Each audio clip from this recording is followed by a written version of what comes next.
नमस्कार दोस्तों, आप सभी का स्वागत है आपके अपने चैनल जॉब जॉय में।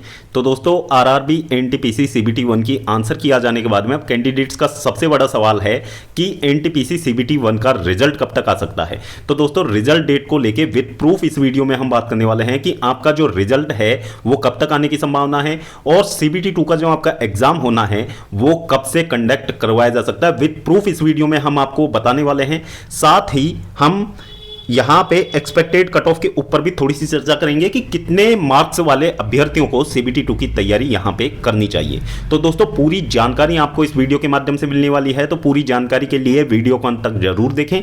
और अगर इससे पहले आप हमारे चैनल पर पहली बार विजिट कर रहे हो तो सभी सरकारी भर्तियों की लेटेस्ट और ऑथेंटिक अपडेट्स पाने के लिए चैनल को जरूर सब्सक्राइब करें।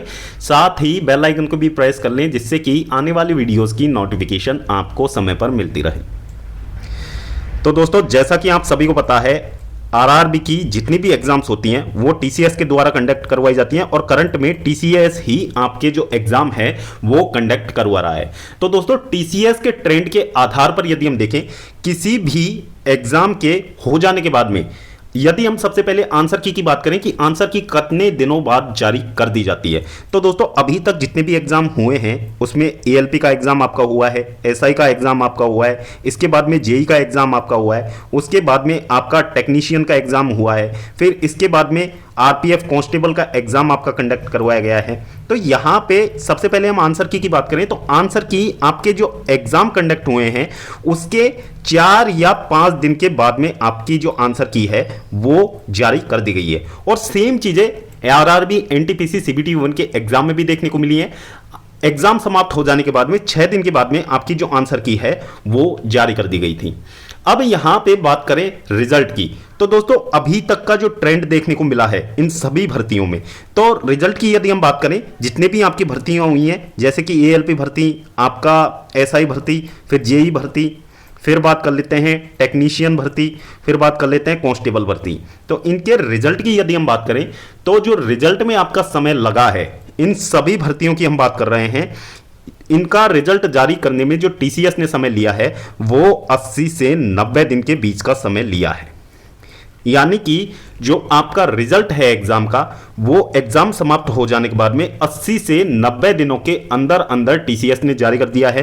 हो सकता है इससे थोड़ा पहले भी यहां पे रिजल्ट जारी कर दिया हो, लेकिन 90 दिन से ज्यादा का समय अभी तक रेलवे के किसी भी एग्जाम में नहीं लिया गया है जो करंट में एग्जाम कंडक्ट करवाई गई है टीसीएस के द्वारा। तो दोस्तों, इसी आधार पर यदि हम बात करें एनटीपीसी सीबीटी 1 के रिजल्ट डेट की, तो रिजल्ट आपका जो है 80 से 90 दिन के अंतराल में ही आपका सीबीटी 1 का रिजल्ट जारी होगा, क्योंकि अच्छी खासी संख्या में अभ्यर्थियों ने परीक्षा में भाग लिया है और टोटल आपका जो एग्जाम है वो 47 शिफ्ट में कंडक्ट करवाया गया है।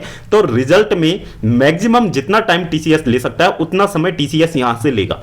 तो यहां पे यदि हम रिजल्ट डेट की बात करें तो आपका जो रिजल्ट है, यदि हम डेट की एक रेंज बताएं तो 15 सितंबर से लेकर 24 सितंबर के बीच में आपका जो रिजल्ट है सीबीटी 1 का वो टीसीएस 101% जारी कर देगा। 15 से 24 सितंबर के बीच में आपको सीबीटी 1 का जो रिजल्ट है वो निश्चित रूप से देखने को मिल जाएगा।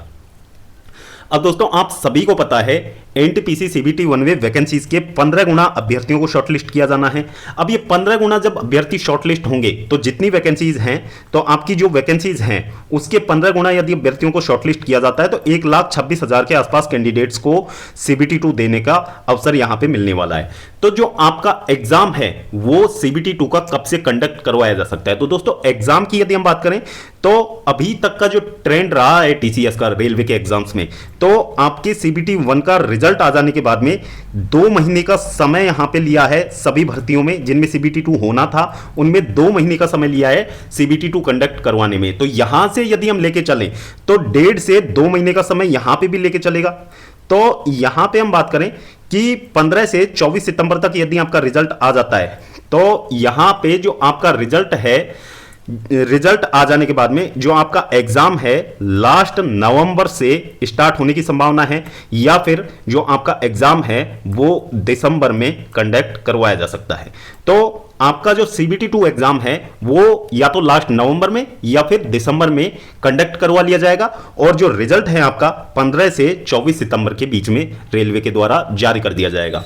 अब दोस्तों सबसे बड़ा सवाल आता है कि NTPC CBT-2 की तैयारी हमें करनी चाहिए या फिर नहीं, क्योंकि बहुत सारे कैंडिडेट्स के जो रॉ स्कोर बन रहे हैं उसके आधार पर कैंडिडेट्स काफी ज्यादा यहां पे इसी डाउट में हैं कि हम इस जोन से हैं, क्या हमें CBT-2 की तैयारी करनी चाहिए या फिर नहीं, क्योंकि हमारे इतने मार्क्स बन रहे हैं और हमारा जो शिफ्ट है वो इतना मतलब इजी रहा है या फिर हार्ड रहा है, जैसा भी है। तो दोस्तों एक रेंज की यदि हम बात करें, क्योंकि यहां पे आपका जो कट ऑफ है वो RRB वाइज बनने वाला है, तो कुछ RRBs में आपका जो कंपटीशन है वो आपको हाई देखने को मिलेगा, कुछ जोन्स में जो कंपटीशन है उन हाई जोन्स की तुलना में थोड़ा सा कम देखने को मिलेगा। बाकी कंपटीशन तो अच्छा खासा आपको देखने को मिलने ही वाला है, क्योंकि वैकेंसीज बहुत ज्यादा कम है।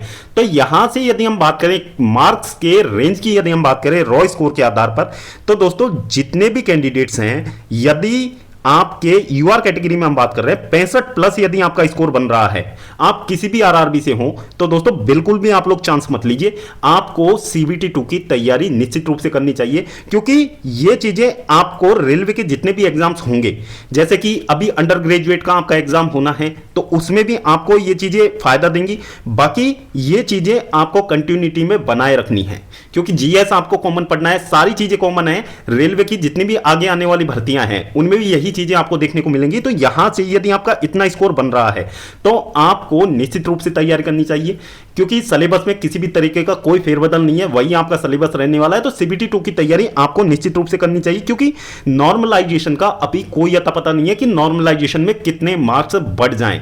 और जो अभी तक का डेटा आया है वो रैंक IQ और रैंक मित्रा का डेटा है। रेलवे का डेटा आएगा वो हो सकता है इनसे पूरी तरीके से अलग हो, तो किसी का कुछ नहीं कहा जा सकता कि कितने मार्क्स कैंडिडेट के बढ़ा दिए जाएं। तो यदि आपका इतना स्कोर बन रहा है तो आपको निश्चित रूप से CBT-2 की तैयारी में लग जाना चाहिए। मैंने यूआर कैटेगरी के लिए बताया, बाकी इससे 1 से 2 नंबर यानी कि आपके 60 तक भी बन रहे हैं ना, फिर भी आप CBT-2 की तैयारी में लग ही जाओ, क्योंकि समय बर्बाद करने से कोई फायदा नहीं है। ये चीजें आपको आपकी जितने भी एग्जाम्स आगे होनी है रेलवे की, उन सभी में काम देने वाला है। इसमें कोई घाटा आपको नहीं है। यदि आप तैयारी कर भी लोगे तो इसमें आपके बिल्कुल समय की बर्बादी नहीं होगी, ये आपके लिए फायदा ही देने वाली है ये चीजें। तो CBT-2 की तैयारी में आपको अभी से लग जाना चाहिए। और जितने कैंडिडेट्स हैं, यदि कोई कैंडिडेट यूआर कैटेगरी से बिलोंग करता है, यदि कैंडिडेट के मार्क्स बहुत ज्यादा कम बन रहे हैं, तो दोस्तों निराश होने की आवश्यकता बिल्कुल भी नहीं है। और सबसे पहले तो आपको अपने अंदर उन कारणों को खोजना है कि जिनकी वजह से आपके जो मार्क्स हैं एग्जाम में वो कटे हैं, किन गलतियों की वजह से आपके जो मार्क्स हैं वो कटे हैं। तो उन पे सुधार करते हुए आपको जो आपकी नियर बाई जो एग्जाम होने वाली है, जैसे अंडर ग्रेजुएट की आपकी एग्जाम जो होनी है, उसकी तैयारी में आपको उन गलतियों को सुधारते हुए लग जाना चाहिए, जिससे कि आप वहां पे अच्छा परफॉर्म कर पाओ। तो ये चीजें हैं और ये चीजें आपको ध्यान रखनी चाहिए। तो दोस्तों होपफुली ये वीडियो में दी हुई जानकारी आपको पसंद आई होगी, वीडियो आपको पसंद आया होगा। वीडियो पसंद आया हो तो वीडियो को लाइक करें, अपने दोस्तों के साथ जरूर शेयर करें।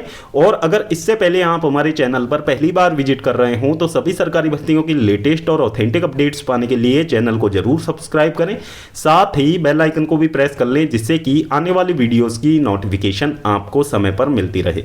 तो दोस्तों इस वीडियो में फिलहाल इतना ही, जल्द मिलते हैं एक और नई सरकारी भर्ती की लेटेस्ट और ऑथेंटिक अपडेट के साथ। तब तक के लिए स्वस्थ रहें, तंदुरुस्त रहें और अपनी फ्यूचर एग्जाम्स की प्रिपरेशंस को जारी रखें।